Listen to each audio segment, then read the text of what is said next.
नमस्कार दोस्तों आज सीबीएसई का एक नोटिस आया है जो आपके लिए जानना बहुत ज़रूरी है।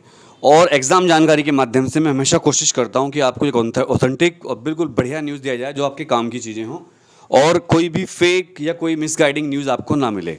लेकिन दोस्तों अभी ये मेरा ट्विटर अकाउंट है जहां पर मैं आपको सारी अपडेट देता रहता हूं। और इससे पहले कि मैं अपनी अपडेट बताऊं आज की, मैं आपको बता दूं कि प्राइवेट वाले बच्चों के एग्ज़ाम अभी भी कैंसिल नहीं हुए हैं।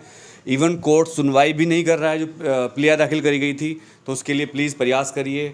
और प्राइवेट बच्चों के लिए CBSE private students lives matter ये वाला hashtag and save private students ये वाला हैशटैग करके प्लीज़ कम से कम डेली के 5 ट्वीट आप करिए तो बहुत मेहरबानी होगी आपकी।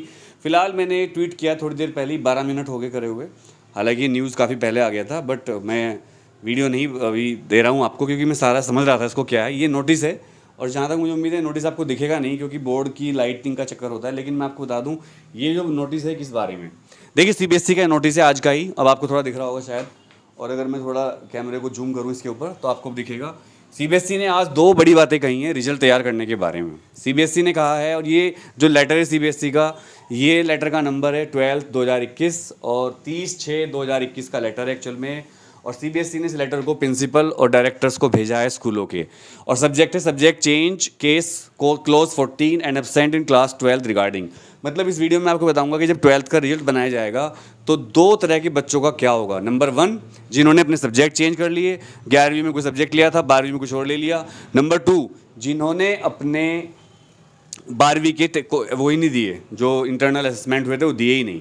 तो दोनों का यहाँ पर जो है मैं आपको बता देता हूँ पूरा। तो पहला क्लोज और दूसरा क्लोज तो बहुत बड़ा है, इससे वीडियो बहुत बड़ी हो जाएगी। फिर भी मैं आपको बता देता हूँ कि जो बच्चे हैं सब्जेक्ट चेंज किया, जिन्होंने 11वीं में कुछ सब्जेक्ट थे 12वीं में कुछ और थे, तो उनके मार्क्स 11वीं के बेस्ट 3 सब्जेक्ट के बेस पर जोड़े जाएंगे। ध्यान रखिए इस बात का, बच्चों को नुकसान नहीं होने देगी सीबीएसई। जिन बच्चों ने 11वीं से 12वीं में सब्जेक्ट चेंज किए थे उनके सब्जेक्ट 11वीं के ही सब्जेक्ट बेस्ट 3 सब्जेक्ट के नंबर जोड़े जाएंगे।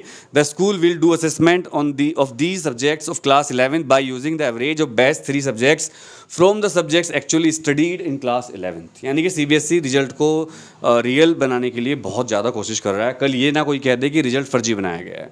अच्छा, पहला क्लोज ये भी इंपॉर्टेंट है, the school will ensure beforehand that the due approval has been already obtained from the CBSE as per schedule.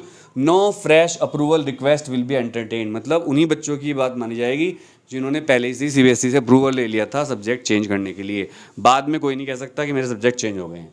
अगर कोई बच्चा पूरे साल, दूसरा जो पॉइंट है इसका, absent candidates, it is being reported by the school that some students who were studying in their school at the time of submission of LOC list of candidates are not available for examination computation of result due to the following reason. Number 1, the student has already taken TC. B, the student has ceased to be bona fide student of the school due to any reason including demise and name struck of cases etc. C, the students could not be contacted by the school for various online offline test exam assessment during the complete session or during exam practical timetable and it is not possible to conduct required assessment.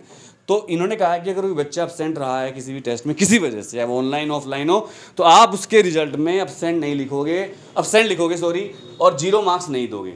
ये साफ लिखा, in all such cases it may be ensured that the student are marked absent. यानी कि अगर किसी बच्चे ने test नहीं दिए ऑनलाइन टेस्ट में तो उसके नंबर 0 स्कूल नहीं लिखेगा एंट्री करते हुए, बल्कि उसको अपसेंट लिया जाएगा। क्योंकि ये बच्चों के अगर 0 मार्क्स लिखे जाएंगे तो इसका गलत साइकोलॉजिकल इफेक्ट पड़ेगा।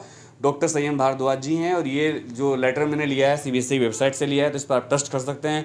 ये फेक नहीं है, हम कोई फेक आपको न्यूज़ देते भी नहीं है। तो मुझे बहुत अच्छा लगा सीबीएसई के दोनों स्टेप। तो पहला स्टेप तो ये है कि अगर बच्चे ने सब्जेक्ट चेंज कर दिए 12वीं में, 11th में कुछ और थे, तो उसके 11वीं के मार्क्स काउंट किए जाएंगे। और दूसरा स्टेप दोस्तों ये है कि अगर कोई बच्चा टेस्ट नहीं दिए उसने, जैसे कि बहुत से बच्चों ने मुझसे पूछा था भैया हमने टेस्ट नहीं दिए, प्री बोर्ड नहीं दिए, ऑनलाइन टेस्ट नहीं दिए, तो ऐसे बच्चों का अपसेंट लिखा जाएगा, ना कि उसको 0 नंबर दिए जाएंगे। तो ये था एक बहुत बड़ी खबर। क्या आप ऐसे बच्चे हो जिन्होंने एग्ज़ाम नहीं दिए 12वीं के अंदर, या फिर आप ऐसे बच्चे हो जिन्होंने अपने सब्जेक्ट चेंज किए हैं? आपके 11th में अगर सब्जेक्ट चेंज किए तो कौन सब्जेक्ट थे और अब 12th में कौन से ले लिया आपने? और आपके बेस्ट 3 सब्जेक्ट कौन से हैं, ये सारी बातें आप कमेंट करके मुझे बताओगे। और आपके प्री बोर्ड अगर आपने नहीं दिए तो वो भी कमेंट करना, अगर दिए हैं तो वो भी कमेंट करना। 30-30-40 का रेशो चलेगा, 30% ऑफ 10, 30% ऑफ 11, 40% ऑफ 12। तो अगर आप मुझे अपने 10th के 11th के प्री बोर्ड के नंबर बता दोगे 12वीं के, तो मैं आपको बता दूंगा एवरेज कि आपके कितने नंबर आने वाले। कमेंट जरूर करिएगा, वेट करूंगा और रिप्लाई करूंगा आपके personally. Thank you very much, love you all the best for result.